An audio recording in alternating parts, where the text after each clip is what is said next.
इस वीडियो में हम व्यावसायिक सांख्यिकी के फंक्शंस और लिमिटेशंस का अध्ययन करेंगे। वर्तमान समय में सांख्यिकी के कार्यों में अत्यधिक वृद्धि हुई है। ये मानव जीवन के प्रत्येक चरण में तथा समाज के प्रत्येक घटक के अध्ययन में सहायता प्रदान करती है। सांख्यिकी के आधार पर जो तथ्य इकट्ठे किए जाते हैं उनसे नीति का निर्धारण होता है, निर्णय लिए जाते हैं।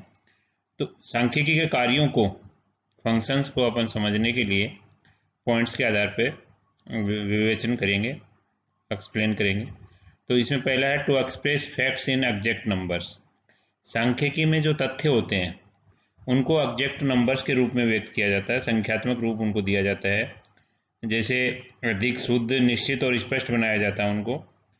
जैसे व्यक्तियों की आयु है, आय है, लंबाई है, वजन है इत्यादि के जो तथ्य हैं उनको प्रकट किया जाता है, फैक्ट्स के रूप में प्रकट किया जाता है।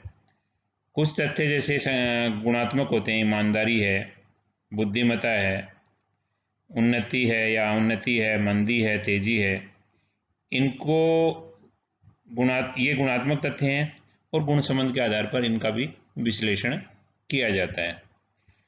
To simplify complex statistical data and to make them understandable.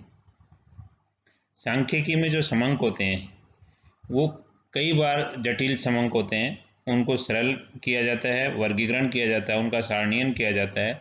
तो अलग अलग वर्गीकरण करके उनकी सारणियाँ बनाकर उनको इस तरह से प्रेजेंटेशन उनका किया जाता है ताकि उनको कोई भी देखने वाला समझ सके। To compare simplified statistical facts and establish their relationship. किसी भी तथ्य का जब तक कंपैरिजन नहीं हो, उनके तथ्यों के मध्य संबंध स्थापित नहीं हो, तब तक उनका उपयोग सही ढंग से नहीं किया जा सकता।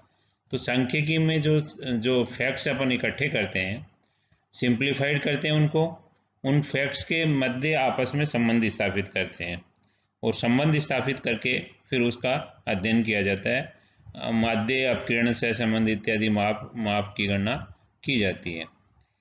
Provide guidance in the formulation of policies. सांख्यिकी के से जो समांक इकट्ठे करते हैं, राजनीतिक, आर्थिक या सामाजिक जो भी समांक इकट्ठे करते हैं, उनसे नीति निर्धारण में, पॉलिसी के फॉर्मुलेशन में काफ़ी हेल्प मिलती है। जैसे किसी विशिष्ट वर्ष में किस वस्तु का कितना आयात किया जाए, कितना उत्पादन बढ़ाया जाए, कम किया जाए, मौद्रिक नीति क्या हो, खाद्य नीति क्या हो, ये सब डिसीजंस जो हैं उनके लिए आंकड़ों की आवश्यकता होती है। पहले के आंकड़े इकट्ठे किए जाते हैं सांख्यिकी के माध्यम से, ये सब आसानी से किया जा सकता है। व्यक्तिगत to enlarge individual experience and knowledge. व्यक्तिगत ज्ञान और अनुभव की वृद्धि होती है सांख्यिकी में। समांक हैं जो किसी भी व्यक्ति के ज्ञान के क्षितिज में वृद्धि करते हैं। मतलब ऐसे सांख्यिकी किसी भी तथ्य के आधार पर अपन किसी भी बात को कॉन्फिडेंस के साथ कह सकते हैं, जबकि अपने पास अगर तथ्य नहीं है, फैक्ट्स नहीं है, तो अपन उतना कॉन्फिडेंस से उस बात को नहीं रख सकते। To give exactness to the problems and throw light on their magnitude. सांख्यिकी में किसी भी समस्या के से संबंधित आंकड़े इकट्ठे करके उनके आधार पर सही निष्कर्ष निकाल सकते हैं। उनमें कितना उस समस्या की गहराई है और किस प्रकार उसमें समाधान हो सकते हैं, उस पर ज़्यादा लाइट कर सकते हैं अपन, उस पर ज़्यादा प्रकाश डाल सकते हैं। To test the laws of other sciences. सांख्यिकी के द्वारा जो अन्य विज्ञान हैं, ऐसे तथ्य इकट्ठे किए जाते हैं जिन्हें हम ये निगमन रीति द्वारा मालूम कर लेते हैं। उन नियमों की सहायता से परीक्षण करने के लिए सांख्यिकी के आगमन प्रणाली के रूप में अत्यधिक सहयोग प्रदान करती है। तो इस प्रकार जो अदर साइंसेज हैं उनके जो नियम हैं उनको भी अपन यहाँ टेस्ट कर लेते हैं। To express the extent of correlation between facts. Facts के बीच में कितना कोरिलेशन है या नहीं है तो पॉजिटिव है या नेगेटिव है, ये सब अपन सांख्यिकी के तथ्यों के आधार पर ज्ञात कर सकते हैं। To analyse the present data and forecast for the future. सांख्यिकी में वर्तमान समंकों का अध्ययन किया जाता है, उनको प्रेजेंट किया जाता है और भविष्य के लिए पूर्वानुमान लगाए जाते हैं। सांख्यिकी को अनुसंधान का एक बहुमूल्य साधन समझना चाहिए, किंतु इसकी कुछ सीमाएं हैं जिन्हें समाप्त नहीं किया जा सकता, यानी उन सीमाओं को ख़त्म किया जाना संभव नहीं है। इसी के कारण इन सीमाओं को जो चूँकि अपन समाप्त नहीं कर सकते, तो इन पर विचार भी सावधानी पूर्वक करना चाहिए ताकि इन सीमाओं से कम ये सीमाएं सामने आए। जैसे पहली सीमा है numerical and quantitative aspects only. सांख्यिकी में जो अध्ययन किया जाता है किसी समस्या का केवल आंकिक या न्यूमेरिकल जो एस्पेक्ट है, क्वांटिटेटिव एस्पेक्ट है, उसी का ही अध्ययन कर सकते हैं। जैसे अपन ये देखते हैं कि मात्रा या माप, इस तरह के उत्पादन है, बिक्री है, मूल्य है, आयु है, ऊंचाई है, इनका अध्ययन कर लेंगे। किंतु ये जो सुंदरता है, न्याय है, ईमानदारी है, बुद्धिमत्ता है, निर्धनता है, जो गुण है, इनका सांख्यिकी में प्रत्यक्ष रूप से अपन अनुसंधान नहीं कर सकते। गुण संबंध के माध्यम से विश्लेषण करते हैं, किंतु प्रत्यक्ष रूप से नहीं कर सकते। Deals with aggregates not with individuals. ये सांख्यिकी व्यक्तिगत समंकों पर ध्यान नहीं देती, ये उनके एग्रीगेट औसत को ध्यान में रखती है। अब यदि मान लीजिए किसी औसत रूप से किसी एक ग्रुप विशेष में आय में 20% वृद्धि हुई है, तो इसका मतलब ये नहीं है कि सभी व्यक्तियों के आय में 20% की वृद्धि हुई है। किन्हीं में ज़्यादा होगी, किसी में कम हो सकती है, किसी व्यक्ति की आय में ज़्यादा वृद्धि हो सकती है, किसी में कम हो सकती है। तो ये एग्रीगेट हैं, डाटा क्या है, ये डील्स विद एग्रीगेट्स। सांख्यिकी एग्रीगेट्स के साथ संबंध रखती है, इंडिविजुअल के साथ नहीं। Statistical rules results may be misleading and ambiguous if analyzed without proper context of the problem। यदि सांख्यिकी के नियमों का निर्वचन अपन अगर किसी सांख्यिक भ्रमात्मक सिद्ध हो सकते हैं ये, यदि अपन विश्लेषण किसी संदर्भ के साथ न करें। सांख्यिकी निष्कर्ष जिन परिस्थितियों में निकाले गए हैं उनका अध्ययन उन्हीं परिस्थितियों के साथ किया जाना आवश्यक है। मतलब ये नहीं कि उन पे अंधा विश्वास कर लिया जाए कि वो पूर्ण रूप से सही हैं। जैसे बीकॉम के 3 वार्षिक परीक्षाओं के प्राप्तांक मान लीजिए किसी व्यक्ति के 70%, 60% और 50%, और दूसरे विद्यार्थी के 50%, 60% और 70% थे, तो औसत प्राप्तांकों के आधार पर कहा जा सकता है कि दोनों विद्यार्थी समान है, दोनों के समान है।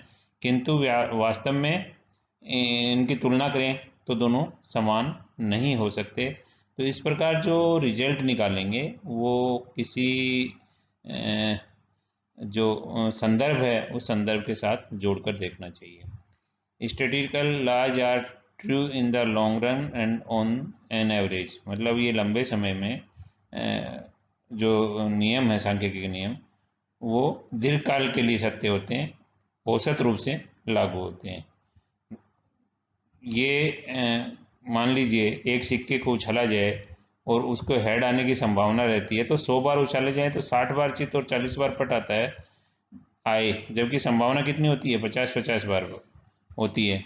तो इस प्रकार जो ये लंबे टाइम में रिजल्ट्स जो हैं वो उस तरह से आने चाहिए कि वो प्रॉपर होंगे। लंबे टाइम में तो वो सही हो जाएंगे। मान लीजिए एक सिक्के को उछालते हैं, 10 सिक्के उछाले, 10 बार उछाला, तो 6-4 का रिजल्ट आ सकता है, 6 हेड आ सकते हैं और 4 टेल आ सकते हैं। किंतु यही 100 बार उछालेंगे तो हो सकता है 48 और 52 के आए रिजल्ट्स, और यही 1000 बार उछालेंगे तो हो सकता है 499 और 501। यानी एक्यूरेसी बढ़ती जाएगी लॉन्ग रन में, या जो साइज बढ़ाएंगे अपन उसमें बढ़ती जाएगी। सांख्यिकी के तथ्य, statistical data should be homogeneous. सांख्यिकी के समंकों का समान और सजातीय होना आवश्यक है। यानी कि जो सांख्यिकी के समंक हैं वो एक तरह के होने चाहिए, यानी कि उनमें आपस में संबंध नहीं हो। जैसे मनुष्य की आयु है और गेहूं के मूल्य में अगर अपन संबंध देख रहे हैं तो ये गलत है, सजातीय नहीं है। तो इस तरह से निष्कर्ष निकाल ही नहीं पाएंगे अपन। तो सजातीय होनी चाहिए, एक ही गुण को प्रकट करने वाले जो होनी चाहिए और उनमें एक रूपता होनी चाहिए। अगला है इसमें statistics merely provides a means but not a solution to the problem। सांख्यिकी किसी समस्या का समाधान नहीं करती, ये समस्या के समाधान से संबंधित जो साधन है उनको प्रोवाइड कर सकती हैं, मतलब साधन बता सकती है, वो डाटा इकट्ठे करके दे सकती है, समस्या के किस तरह से है वो सब बता सकती है, किंतु उसका सॉल्यूशन नहीं कर सकती, क्योंकि सांख्यिकी सॉल्यूशन प्रोवाइडर नहीं है। Statistics can be used only by a person who possess the perfect knowledge of statistical methods। सांख्यिकी का प्रयोग अगर उसी व्यक्ति द्वारा सही रूप से किया जा सकता है जो इसका पूर्ण ज्ञान रखता है। बिना पूर्ण जानकारी के समंकों का उपयोग करना, उसका विश्लेषण करके निष्कर्ष निकालना गलत और भ्रामक हो सकता है, यानी वो गलत निष्कर्ष निकाल सकता है। अयोग्य व्यक्तियों के हाथ में सांख्यिकी रीतियां अत्यंत खतरनाक औजार हैं। यहाँ तक कहा गया है कि सांख्यिकी उन विज्ञानों में से है जिसमें विशेषज्ञ को एक कलाकार की भांति आत्म संयम से प्रयोग करना चाहिए। Statistical methods is one of the method used for the study of any problem. सांख्यिकी किसी भी समस्या का अध्ययन और समाधान विभिन्न रीतियों द्वारा किया जा सकता है और सांख्यिकी उनमें से एक मेथड है। ये केवल एकमात्र मेथड नहीं है, विभिन्न विधियों में से एक मेथड है। इसलिए सांख्यिकी रीतियों से निकाले गए निष्कर्षों पर आंख मूंद कर विश्वास नहीं किया जा सकता, अन्य साधनों को भी काम में लिया जाना चाहिए। Thank you.